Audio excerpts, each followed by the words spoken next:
All right, so now we are into week 6. Excuse me. Um, and this week we'll be talking about, sort of indirectly, the value of life, of being alive. Um, and so I'll get into a little bit more about that, obviously, when we start the lecture. I do want to point out to everybody that next week, in week 7, you have what is it next week? No, it's the week after that. Let me double check. I'll just show you in the schedule here. Let's see. Okay, so it's at the like end of week 7. So here we have the midterm exam. Excuse me. And you see that it's due October 13th. Basically, you have all day on the 13th to take it, and that is the only day that it's open. On Friday the 13th, ooh. So if you have any problems, any scheduling conflicts with being able to take it at some point during that day, so I think you have 2 hours in which to take it. So I would recommend that you be able to block out a full 2 hours during that day. And it has to be continuous hours. You can't do it for an hour, stop, and then go somewhere else and come back to it. Once that hour starts, the website or the server will keep track of the time. So even if you close out and go away, it'll keep counting that time. So once you start, you have 2 hours, whether you're actually, doing work or not.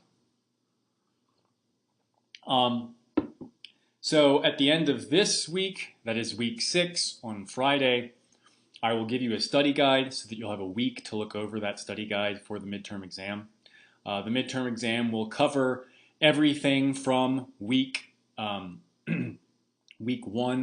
up into week 6. It will not cover the stuff that's in week 7 because week 7 won't be done by the time that the midterm comes around, so I don't think that that would be particularly fair. Not everyone will have gotten their full chance to look at all the week 7 material. So the midterm material is everything that we've looked at from week 1 to week 6. And again, I will be more specific when I hand out that study guide. So just make sure that you look at your schedules, you look at your calendars, and see whether or not you're going to have any particular conflicts with setting aside 2 hours sometime on Friday, October the 13th, right? I imagine that it shouldn't be too difficult for you to find 2 hours at some point during that day.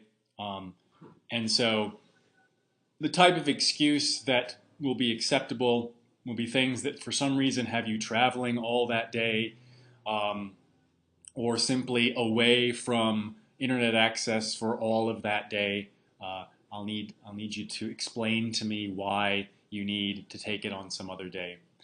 It's fairly easy for me to unlock access a little bit later or a little bit earlier for one particular person, but I need to know. And ideally, you'll tell me long before Friday itself. Certainly, don't tell me after Friday unless some sort of emergency came up. Okay, and I'll talk more about that when I put out the study guide. I'll most likely do a short little video with the study guide as well and go over everything with you guys so that you can know more particularly what I mean when I'm asking particular questions, and I'll talk through the study guide with you. All right, but for the time being, we are here in week 6. This assignment that you see here, I'm the annotated bibliography. I'm going to move until a later time because I don't want you to have to worry about that while you're worrying about studying for the midterm. So I'll probably move this to be assigned in week 8. That is after the midterm. So I may have to shuffle around the presentation assignment stuff a little bit. So I'm going to move this. So if you've already looked at it and you're already thinking about it, don't worry about it. I'm going to move this to a later time. But now let's get on to the topic for this week. So The title of this unit, I guess, is The Harmlessness of Death. In this particular presentation, we won't actually be talking about sort of what's so bad about death is kind of the question. That will be what is discussed in the readings that you have for the reading sequence. So once again, there are still a couple people that are not looking at the reading list the right way or not reading the instructions for the reading sequence assignments. The arguments that we go over in the lectures that I record, you don't directly address those. Those are not the targets of the reading sequence assignment. So for the active reading, for the group discussion, and for the individual summary, you are targeting the reading that we did not cover in the lecture. And it says on the last slide of the lecture which chapter or chapters you're supposed to look at for the reading sequence assignment. So there's not really an excuse for getting it wrong at this point in time. So let's go into talking about this. So we're going to generally explore the, I guess you'd say, value of being alive, of living, versus the disvalue of being dead, dying. And what we're going to look at today mostly is, not the question, what's so bad about dying, but instead the question, what's so great about living? And this sounds a little bit morose, a little bit morbid, but it's a question that's occupied sort of ethical thinking for since antiquity. What you'll see when you look at the readings for the reading sequence is that they're arguments from ancient Greeks, right? So thousands of years ago, people were saying, hey, there's nothing so wrong with being dead, and it's not just the Greeks either. So there's that famous sort of Zen saying where you're asked to contemplate what was your face before you were born. Which is just, one of those strange Zen sayings. They're called koans, which are supposed to get you to expand your insight and your awareness. Buddhism itself sort of stresses not to be too concerned with death. It's a view that you see very prominently in a lot of the ancient world. One could speculate that this is an outcropping of the fact that people just died more frequently in these ancient times. That's a speculation. It may or may not have anything to do with why you see this point being brought up so much. Of course, the reason why it may get brought up so much is that really, there isn't so much to worry about. There's nothing so bad about being dead. And so the argument that you will see in the readings for the reading sequence is the same sort of thing that Socrates says after he's been sentenced to death, or he's been sentenced to commit suicide by the Athenians. His friends are all saying, well, hey, why don't you just go into exile? They also offered you that chance. Then you'd get to still be alive. And he said, well, that makes it seem like dying is a bad thing, and that living, even if I were to be living, as it were, in dishonor, would be better. So Socrates, even though he's a philosopher, has this kind of, in a way, death before dishonor mentality. Of course, for him, dishonor is sort of intellectual dishonor. But maybe putting the sentiment that way can sort of get you in the frame of mind to evaluate these arguments. In any case, as I said, in these lectures, we're talking about what's so great about being alive. So if you've ever watched what's it called? True Detective, the first season, there is Matthew McConaughey's character, Russ Cole, who spends the whole series being, except for like the last episode, being just a real downer, right? He's always saying these really weird and depressing things and just sort of boggling Woody Harrelson's character's mind. And there's at least once or twice where he goes on this long discussion about how, life is just this miserable thing, and that it would be better if we had never existed, that kind of stuff. So it's worth at least exploring this idea that life or being alive is not even good, and it may in fact be bad. right? So usually, at least let's say in our society, that life, being alive, etc., is unqualifiedly good. That means, excuse me, it's good and there's sort of nothing bad about it, or it's inherently good to be alive. It's kind of assumed without question. Now, it was interesting to see in the survey results for that pre-survey that I gave you that you guys don't necessarily agree with that. I can actually show you those results right quick. So I'm not sure that you can actually see these results. Where am I going? Surveys.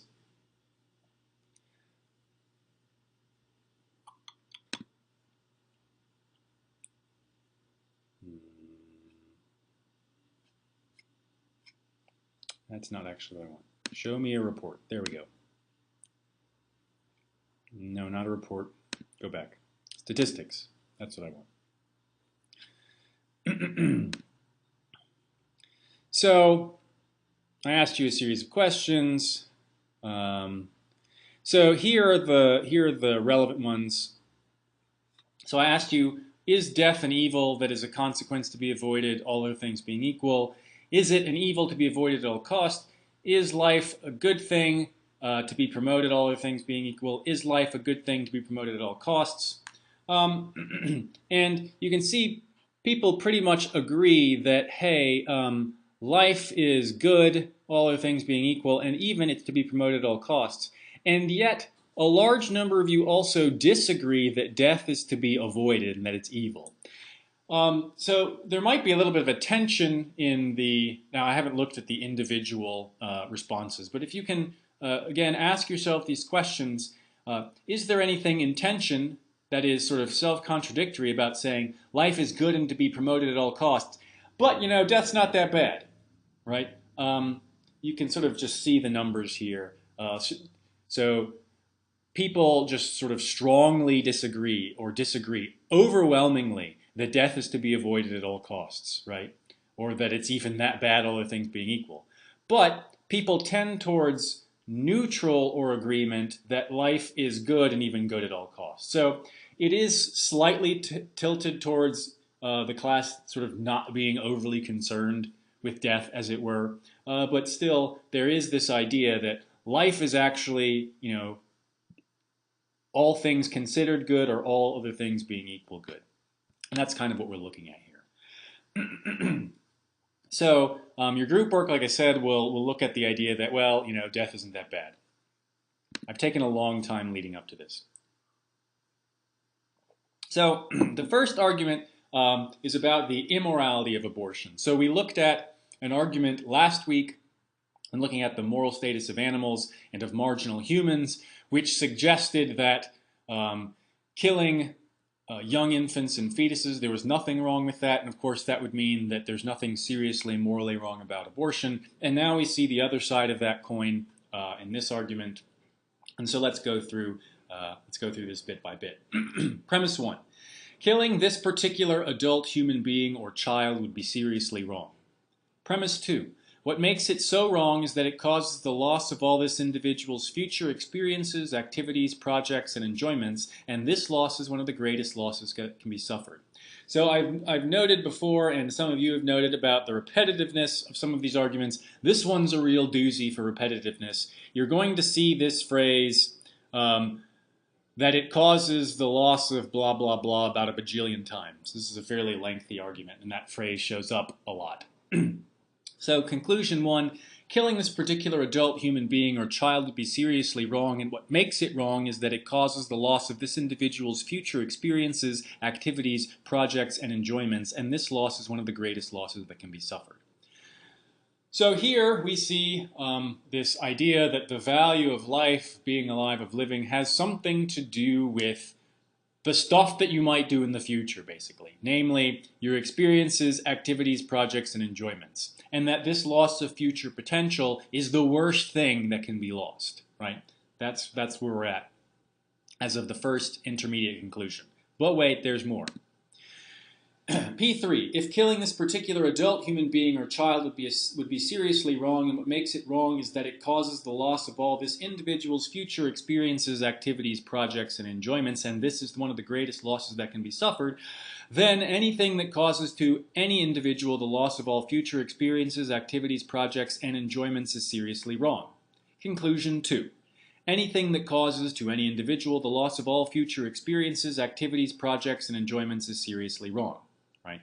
So what's the difference between conclusion 1 and conclusion 2? Well, this is specifying killing, right? Killing causes the loss of this yada yada yada, and that's seriously bad. Or killing is wrong because it causes this loss, and it's because it causes this loss that it's seriously bad. Since it is that loss which makes killing seriously bad, then we can claim that anything which causes that loss is seriously bad. Not just killing, but anything. Okay. Premise 4. Sorry, I couldn't find bad, not just killing, but anything in Oh, your music. wow, Siri, that's grim. My phone is trying to see. Sorry, I can't find bad, not just killing anything in your music. So that's weird. Anyway. So now we're on premise 4. All aborting of any healthy fetus would cause the loss to that individual of its future experiences, activities, projects, and enjoyments. You can see where this is going. Conclusion 3. If A causes to an individual F the loss of all future experiences, activities, projects, and enjoyments, then A is seriously wrong. If A is an abortion of a healthy fetus F, then A causes to the individual F the loss of all future experiences, activities, projects, and enjoyments.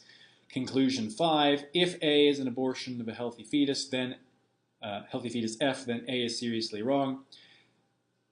Conclusion 6, which is the last one, all aborting of any healthy fetus is seriously wrong.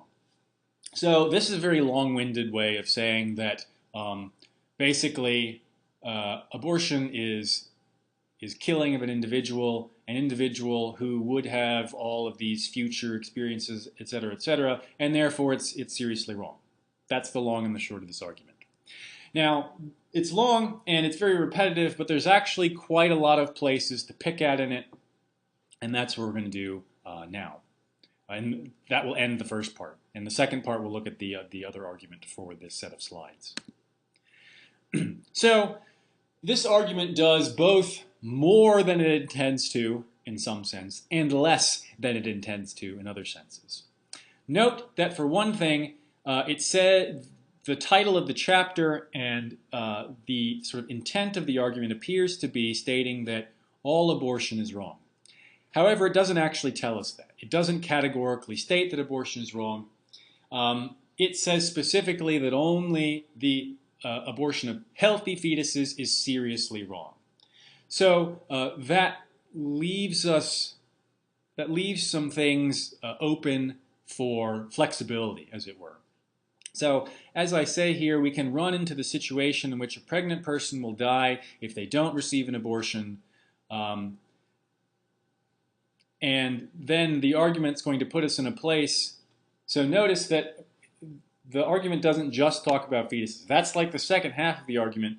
But it also initially refers to adult human beings. You can't really see what I'm pointing at, so that's not helpful. Let me highlight what I'm talking about. So it talks about adult human beings or children. And the reason why killing them or doing anything to them which would be wrong in this way is if it causes the loss of all this stuff, right? And so it's not just when you do it to a fetus, according to the argument, it's when you do it to everyone. So this is real bad no matter what.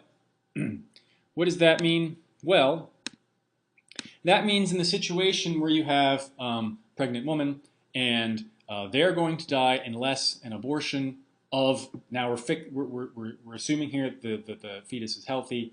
So we have a serious moral dilemma in this case, right? Because both doing something which will cause the pregnant woman to die and also doing something which will cause the fetus to die will be seriously wrong by the lights of this argument. So no matter what you do in the situation, you will do something seriously wrong.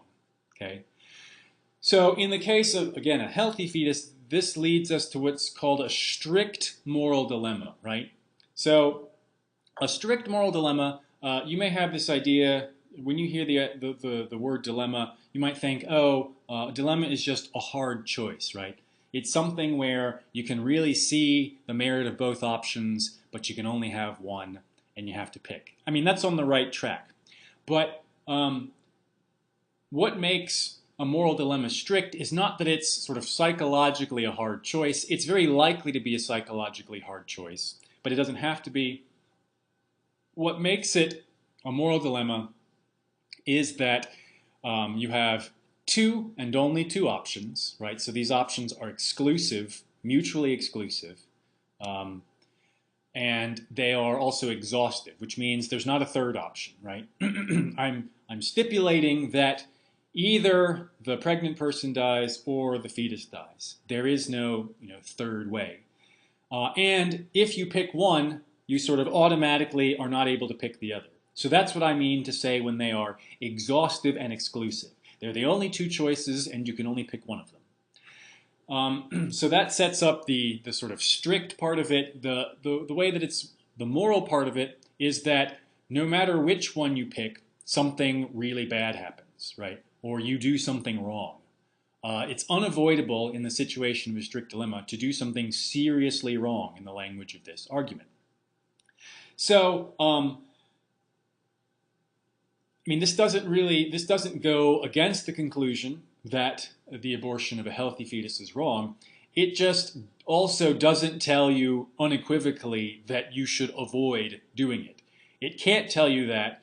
We could set up all kinds of weird scenarios where, the abortion of the healthy fetus will cause someone else that's not the mother to die, right? We could make these very artificial and arcane setups, but the one that I present is the most intuitive, and the idea is that, well, anyone dying is bad. And this argument doesn't give us a way to adjudicate between which one is better or which one's worse, because they're both losing their future experiences, so on and so forth.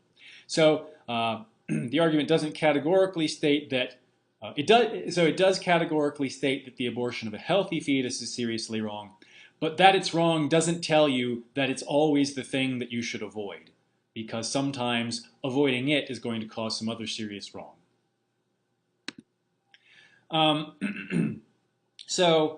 Additionally, also it says healthy, and it doesn't say anything about unhealthy fetuses, whatever that means. But aborting them, at least as far as the argument says, is not seriously wrong. So there's further this idea about future experiences, activities, projects, and enjoyments. The reason why the loss of these is taken to be the worst loss that can be suffered, is it seems that the assumption is those are going to be positive, right? So enjoyments are, of course, by definition positive, but it's possible that the future of someone's life contains nothing but misery, listlessness, and failure, right? So, I mean, that's a sort of depressing outlook, but this is, a possibility. Not everyone's life is going to be filled with enjoyments, activities, projects. I mean, it's going to be filled with experiences, but they might be bad. So we can't say before the fact that the loss of those things is awful, right? Because the loss of an awful thing is intuitively good. Now, of course, the problem is we don't know what the future experiences of whichever person or fetus we're talking about will be, but we can't guarantee that they're going to be good, and it looks like the argument, the way it's stated at least, needs that. If it said something about potential experiences, or that the future experience has the potential to be good, that would be different, but that would also weaken the argument, because then, it would only be as seriously wrong dependent on the future goodness of these things, which is something you can't guarantee.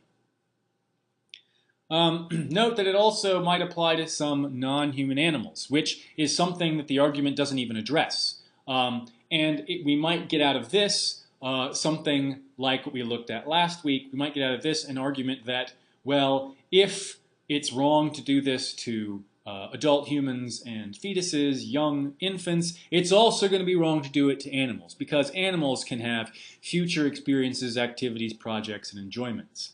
And to get out of this conclusion, we'd have to make sure that we weren't defining the terms just to exclude animals. So certainly animals have experiences, animals have activities, you can watch them in the wild, they play, they mate, they eat, they have projects. I mean, a lot of animals build things, they have social projects, at least among social animals, they enjoy things, you know, laying on the rock, and you can see all kinds of videos of elephants enjoying little swimming pools and running around and looking all, you know, joyful like small children. So it's not clear that this argument applies only to human beings. So it might overgeneralize is the idea here. It might prove more than it intends to. And also it's going to allow for you to kill some people, right? So any person who will not have future activities, projects, and enjoyments being killed is not a serious wrong as far as the argument goes. So this is going to make it acceptable to kill people, say, in persistent vegetative states or comas, people who are extremely old, right? If they have but one day left to live, if suppose that you knew that, and that day was going to be them mostly asleep, or that day was going to be them mostly in pain, then this argument would say, oh, it's fine to kill them, right? So the argument does a little bit less than it intends to, as I've said, in terms of its criticism of abortion, and it does a bit more than it intends to, in that it looks like it can allow some protections for animals, and it can make it permissible to kill some people as well. Now, you might not think that's bad. The argument is kind of flexible in that way, but it's not clear that was the intention of the argument. So here's a little logical interlude. Whenever you're interpreting an argument, you have to be very careful to see what it says. You have to make sure that you are understanding what the author of that argument means to be saying. If you don't, then if you set out critiquing the argument, you will be critiquing something that no one was saying, and so you're wasting your time, right? This is what people talk about when they talk about a straw man fallacy. So I say here, the straw man fallacy is criticizing a distorted version of the argument that no one is actually giving. This happens constantly, right? In basically any political exchange, one person is misinterpreting the other one's argument. Usually, it looks like on purpose, and then playing up this distorted version of the argument and pretending that's what their opponent said to sort of discredit them and make them look like a fool. So let's look at what we have here in the argument in question. If A causes to an individual the loss of all future experiences, activities, projects, and enjoyments, then A is seriously wrong. So this is an if-then statement. This does not mean, as I say, that only things which cause such a loss are seriously wrong, and that nothing else is seriously wrong. So there are plenty of other serious wrongs. It could be that killing an unhealthy fetus is also seriously wrong, but it's going to have to be for a different reason. So there could possibly be other serious wrongs, and those could sort of paper over the gaps that I pointed out in the argument. But that would require another argument. It's not given here. And when you're evaluating an argument, you have to deal with what it does say, not with what it doesn't say. And so, well, that's not quite right. If it doesn't rule out certain consequences, then those consequences are consistent with the argument. That is, the argument doesn't stop them from going through. And if those consequences are bad, then you might say, well, there's something possibly suspicious about the argument. To make the stronger claim, we would say A is seriously wrong if and only if A causes to individual F the loss of, etc., right? So if then is a weaker, logically speaking, statement than if and only if.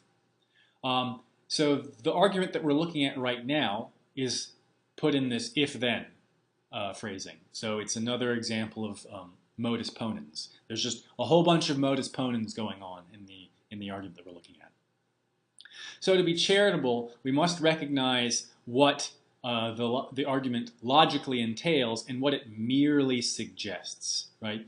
So the things that it merely suggests are things that it could escape with certain amendments or certain additions. So most of the things that I'm pointing out here, these criticisms, are things which it could get out of by tweaking its wording, by adding additional principles, so on and so forth. Now, there's no guarantee that when it's adding those principles and tweaking that wording, that it wouldn't end up then entailing something bad or becoming invalid. And this is generally how the back and forth goes with arguments. A philosopher makes an argument, someone says, well, this unpleasant conclusion is consistent with the argument. Can you make sure that that unpleasant conclusion isn't consistent with the argument? The philosopher says, I think that's a good idea. They add some stipulations, and then they go, oh, well, now it is consistent with something even worse, or, well, now it's invalid. And then they have to go back and forth and see whether the argument can survive and do what it originally intended to, while also fending off all of these little problems. Okay, so that'll be the end of part 1, and in part 2 I'm going to talk about this next argument, the repugnant conclusion argument.